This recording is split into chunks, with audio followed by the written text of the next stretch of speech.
ICSE class 10th के बच्चों आपके जो एग्जाम होने वाले हैं 2023 में, उसका रिवाइज सिलेबस आ गया है।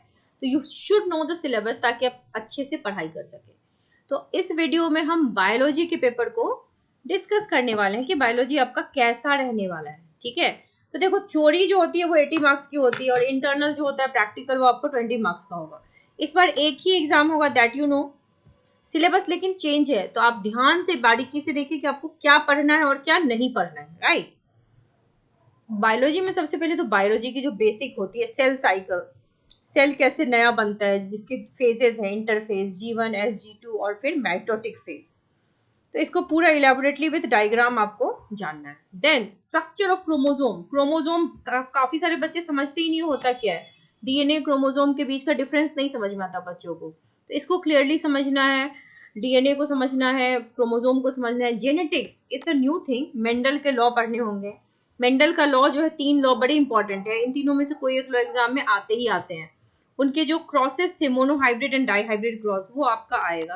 कुछ टर्मिनोलॉजीज हैं, homozygous, heterozygous, recessive, dominant, mutation, ये टर्म्स से आप फेमिलियर हो जाओ। Then sex determination in human being, ये भी टॉपिक इंपॉर्टेंट है, ये भी पढ़ना है। Then certain diseases related to that, colour blindness वगैरह।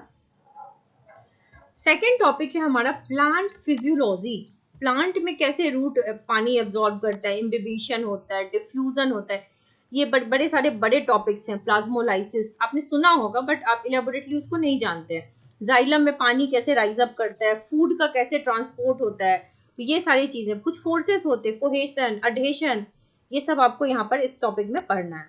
एक इंपॉर्टेंट टॉपिक है ट्रांसपीरेशन, यानी कि loss of water from the leaf, तो that is also something very important. Photosynthesis, देखो इस चैप्टर की तो जो कह सकते हो आत्मा वो फोटोसिंथेसिस है। फोटोसिंथेसिस में फूड का प्रिपरेशन पढ़ना है, स्टोमेटा की क्लोजिंग ओपनिंग पढ़नी है।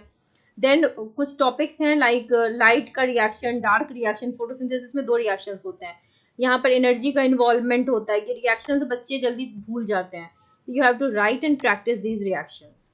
एडेप्टेशन ऑफ प्लांट, प्लांट कैसे अडेप्ट करते हैं और क्या वो फैक्टर्स हैं जिसपे प्लांट की ग्रोथ वगैरह डिपेंड करती है। राइट, फिर पढ़ोगे brief idea of physiological effect of कुछ हार्मोन्स होते हैं जैसे auxin, gibberellin, cytokinin, abscisic acid and ethylene. In hormones के जो रोल है उसको पढ़ना है। अब लास्ट टॉपिक है इसमें तुम्हारा फोटोपीरियोडिज्म, जियोट्रोपिज्म, यानी कि प्लांट का जो मूवमेंट है ना, रूट का मूवमेंट और शूट का मूवमेंट किस डायरेक्शन में होता है और क्यों होता है, उसको पढ़ना विद सर्टेन एग्जांपल्स। फिर आता है human anatomy and physiology, human की पूरी एनाटॉमी फिजियोलॉजी पढ़नी है। आपके बॉडी में जितने फंक्शंस होते हैं, circulatory system, digestive system, circulatory system मतलब पूरा ब्लड, हार्ट, सब पढ़ना आपको, systole, diastole, blood groups. Excretory system में kidney, with diagram, since it is biology आपको डायग्राम भी जानने हैं। किडनी का पूरा पार्ट कहाँ पे क्या होता है, ग्लोमेरुलस फिल्ट्रेट क्या होता है, डायग्राम बहुत इंपॉर्टेंट है क्योंकि ये बायोलॉजी है। Then comes to nervous system, nervous system का डायग्राम इजी है, न्यूरॉन का डायग्राम तो आता ही है हर बार एग्जाम में, तो आप जान लो। सेंस ऑर्गन्स पढ़ोगे। देन कैसे सिग्नल एक जगह से दूसरी जगह जाता है, ह्यूमन आई में कुछ डिफेक्ट होता है जैसे मायोपिया, हाइपरमेट्रोपी, आपको फिजिक्स में भी पढ़ना है। साउंड का परसेप्शन, ये सब पढ़ना है।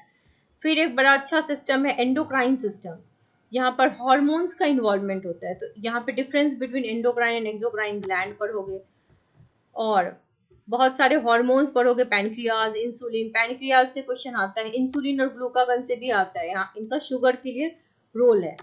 हाइपोसिक्रीशन, यानी कि हार्मोन ज्यादा सिक्रीट हो जाए तो क्या होगा और कम सिक्रीट हो जाए तो क्या होगा। Then comes the reproductive system, reproductive system में भी male and female reproductive system पढ़ना है विथ डायग्राम, पूरा का पूरा साइकिल। उसके बाद ये पॉपुलेशन टॉपिक इजी है क्योंकि ये आपने थोड़ा बहुत ज्योग्राफी वगैरह में भी पढ़ रखा होगा, ये उतना टेक्निकल नहीं है, जो नए नए टर्म्स आपको इंट्रोड्यूस होंगे।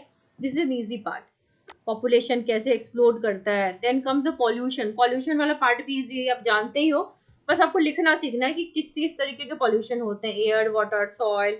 बायोमेडिकल वेस्ट कैसे होते हैं, रेडिएशंस क्यों होते हैं, नॉइज इज ऑल्सो पॉल्यूशन। फिर वेस्ट 2 तरह के, बायोडिग्रेडेबल और नॉन डिग्रेडेबल, ये भी पढ़ोगे। क्लाइमेट का रोल, ये ग्रीन हाउस इफेक्ट, ये सब आप पढ़ोगे। और पॉल्यूशन कंट्रोल करने के लिए क्या मेजर्स हम लेते हैं। ठीक है, तो ये हो गए आपके जो थ्योरी के पार्ट थे। Then comes the internal part, internal जो प्रैक्टिकल होगा। प्रैक्टिकल में तो देख लो बच्चों, जो आपके स्कूल में प्लांट से हर एक चैप्टर का कुछ ना कुछ टॉपिक है जो आपको स्कूल में कराया जाएगा। और इवैल्यूएशन पैटर्न यहाँ भी वही है कि सब्जेक्ट टीचर जो होंगे आपके, इंटरनल एग्जामिनर यानी कि जो स्कूल के टीचर होंगे वो 10 मार्क्स का एग्जाम लेंगे, और जो एक्सटर्नल एग्जामिनर होंगे वो भी 10 मार्क्स का लेंगे। तो 80 marks will be given to theory and 20 marks will be given to this practical. तो ये है आपके बायोलॉजी का जो सिलेबस है, एग्जैक्टली सिलेबस। इसके बाद आपकी जो आईसीसी बोर्ड है ना, उसने स्पेसिमेन यानी कि सैंपल पेपर रिलीज करी है। तो सैंपल पेपर का सॉल्यूशन मैं लेकर के आ रही हूँ, आई टेक 2 और 3 डेज। तो आप चैनल को सब्सक्राइब कर लीजिए ताकि प्रॉपर सॉल्यूशंस के साथ आपको सारी चीजें मिल सके और फर्दर अपडेट्स एंड कंटेंट्स आपको मिलते रहे। And all the very best to all the new students जो कि इस बार एग्जाम देने वाले हैं।